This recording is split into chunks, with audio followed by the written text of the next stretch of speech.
గరికపాటిపై వెంటనే చట్టపరమైన చర్యలు తీసుకోవాలని, ఆయన దేశంలో మెజారిటీ ప్రజలకు చాలామంది అనుకున్నట్లుగా సడన్గా వచ్చిన మాటలు కాదు.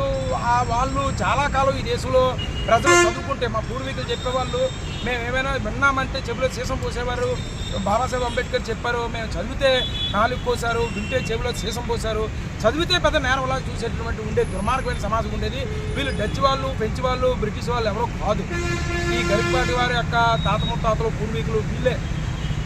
ఆ డిఎన్ఏ ఉండిపోయింది వాళ్ళలో. ఆ సంఘటన దృష్టిలో పెట్టుకొని మేము ఈరోజు ఈ ధర్నా కార్యక్రమాన్ని పెట్టాము. ఈ మాటల్ని ఏదో అనుకోకుండా జరిగిన మాటలా పరిగణించకుండా ప్రభుత్వం వెంటనే చట్టపరమైన చర్యలు తీసుకోవాలని, కేంద్ర ప్రభుత్వం ప్రకటించినటువంటి గొప్ప పథకాన్ని విమర్శించిన గరికపాటికి శిక్షగా అదే పద్మశ్రీని వెనక్కి తీసుకోవాలని, ఇంకా గరికపాటి చేతే ప్రభుత్వ పాఠశాలలో విద్యార్థులకు ఒక నెల రోజులు రోజు ఆయన స్వయంగా గుడ్లు ఇచ్చేటట్లుగా, విద్యార్థులకు గుడ్డు అందించేటట్లుగా, గుడ్డు యొక్క ఇంపార్టెన్స్ని విద్యార్థులకు తెలియజెప్పే విధంగా ఆయన ప్రవచనం ఉండాలని, రాజ్యాంగ వ్యతిరేకమైనటువంటి ప్రవచనాలను రద్దు చేయాలని, ఇకపై పబ్లిక్కి ప్రవచనాలు ఇచ్చే సందర్భంలో పోలీసు వారి అనుమతి తీసుకొని ఆయన ఇచ్చినటువంటి ప్రవచనాలను పోలీసు వారికి చూపించి అవి రాజ్యాంగపరంగా దేశంలో ప్రజలందరినీ సమైక్యంగా ఉంచేటట్టుగా ఉన్నాయంటేనే ప్రవచనాలు ఇచ్చేటట్లుగా చేయాలని ప్రభుత్వం ఖచ్చితమైన చర్యలు తీసుకోవాలని డిమాండ్ చేస్తూ ఈరోజు ధర్నా చేయడం జరిగింది. జై భీమ్.